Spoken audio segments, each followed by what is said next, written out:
Olá, pessoal. Estamos aqui de novo, dando continuidade a essa série, né, de Narrando Cientistas. E a cientista sobre a qual nós vamos falar hoje é Berta Lutz, tá? Berta, bióloga, feminista, diplomata e também já foi deputada. Ela nasceu em São Paulo em 2 de agosto de 1894 e ela tem uma rica história. Foi uma mulher muito à frente de seu tempo, muito influente e conquistou várias e abriu espaços, não apenas para ela, chegou em lugares e abriu espaços não somente para ela, mas como outras mulheres. Né? Vamos contar agora um pouco da história de vida dela. Né? Filha de Adolf Lutz, especialista em medicina tropical, e Anne Mary Lutz, uma enfermeira inglesa. Ela passou toda a sua infância e adolescência aqui no Brasil, na capital paulista. Ela estudou o primário no externato Madame Vonck. Ela passou esse primeiro período aqui no Brasil, né, do seu primário, só que, contudo, o seu pai ele tinha a crença de que o secundário e o nível superior no Brasil não eram tão excelentes, não eram tão bons quanto os de estrangeiros, de países de fora. Então, devido a isso, ela se muda com o seu irmão e com a sua mãe para a Europa, justamente para terminar tanto o seu secundário quanto o seu ensino superior. O secundário ela termina na Grã-Bretanha, tá? E ela faz a Faculdade de Ciências da Universidade de Paris. E em 1918 ela recebe o título de licencianda em Ciências. Nesse mesmo ano, em 1918, Berta ela retorna ao Brasil e a primeira oportunidade dela de emprego, o primeiro local onde ela ingressa, né, nessa sua trajetória profissional, é o Instituto Oswaldo Cruz. Ela tem essa primeira oportunidade justamente por causa de seu pai, um médico muito influente, e que trabalhava justamente nesse instituto. No ano seguinte, em 1919, ela se prepara para o concurso público, concorrendo à vaga de secretário do Museu Nacional. O Museu Nacional, nessa época, era uma referência, tá, em questão a divulgação e em questão ao fazer científico aqui no Brasil. Então, ela estava concorrendo junto com vários homens, na verdade, todos os seus concorrentes foram homens, e teve um que chegou até a desistir por achar errado, achar uma decisão errada, ele está competindo com uma mulher a mesma vaga de emprego. E aí, Berta, ela é aprovada em primeiro lugar nesse concurso e ela assumiu o cargo no mesmo ano, exercendo ele até 1936. Posteriormente, ela assume o posto de naturalista. Então, Berta, em relação às contribuições, embora ela tenha se dedicado muito às questões políticas, às questões diplomáticas, ela nunca deixou a pesquisa de lado.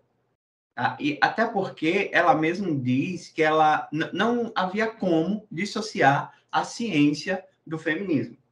E aí ela foi atuante na área de zoologia e botânica, mas a sua grande contribuição científica baseou-se sobre os anfíbios anuros, e isso teve uma grande influência por causa do trabalho do pai dela.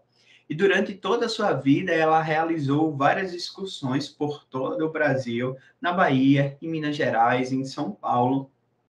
Realizou essas diversas excursões, coletando e observando material herpetológico, além de organizar os catálogos da coleção do próprio pai, quando esse já estava um pouco debilitado de saúde. Além de diversas ocasiões em que ela representou o próprio Museu Nacional em excursões em congressos internacionais, como o Congresso de San Diego. Foi responsável por escrever um capítulo sobre anfíbios venenosos para uma enciclopédia dos Estados Unidos e descreveu várias espécies de anfíbios anuros, tá? Paratheomatobius lutz foi uma dessas espécies, a qual ela descreveu.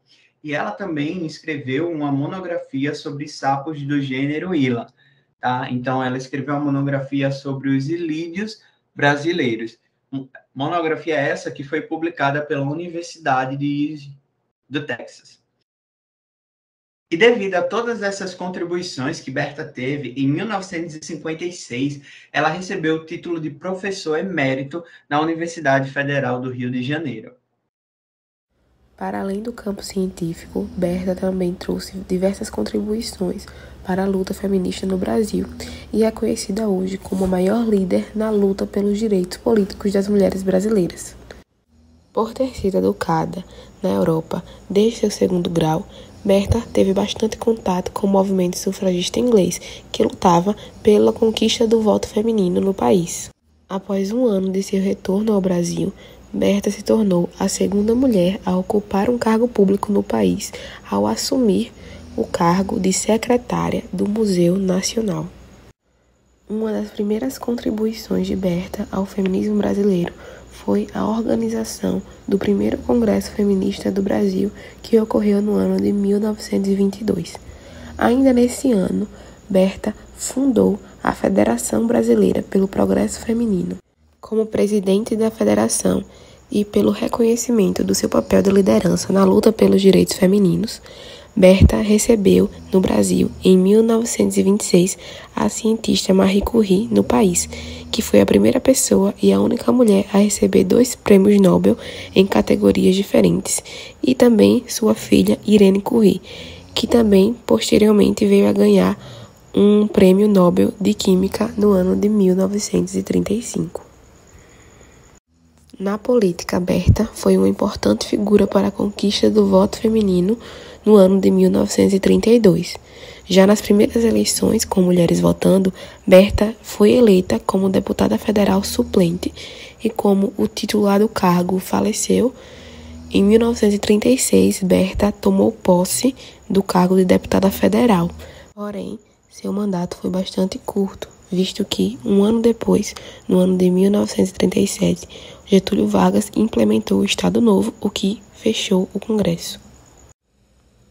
Porém, seu ativismo pelos direitos das mulheres não se encerrou por aí. No ano de 1945, Berta foi enviada oficialmente pelo governo brasileiro à Conferência de São Francisco, que debatia a criação da Organização das Nações Unidas. Mesmo que as representantes femininas fossem minoria nessa conferência, Berta, junto com outras pessoas, lutaram para a inclusão da igualdade de gênero no texto da carta que fundamentava a ONU. E conseguiram, pois Berta foi uma das 4 mulheres que assinaram o documento que colocou a mulher no mapa dos direitos humanos universais. Berta dizia que recusar a mulher a igualdade de direitos em virtude do sexo é denegar a justiça à metade da população. Berta se aposentou como chefe do setor de botânica no Museu Nacional no ano de 1964, onde passou mais de 40 anos dedicados à docência e à pesquisa na instituição. Um ano após sua aposentadoria, em 1965, com a edição do Código Eleitoral, o voto feminino foi de fato igualado ao voto masculino no Brasil, pois até então apenas as mulheres assalariadas poderiam votar. Berta Lutz faleceu de pneumonia aos 84 anos em 1976. Seu acervo pessoal, incluindo fotos e documentos, foram doados ao Museu Nacional, mas infelizmente tudo foi perdido no trágico incêndio de 2018. No entanto, o legado dessa ativista e cientista brasileira permanece, tanto na sua relevante contribuição para a área da biologia nas espécies de anfíbios que recebem seu nome, quanto no seu empenho em defender os direitos femininos no Brasil.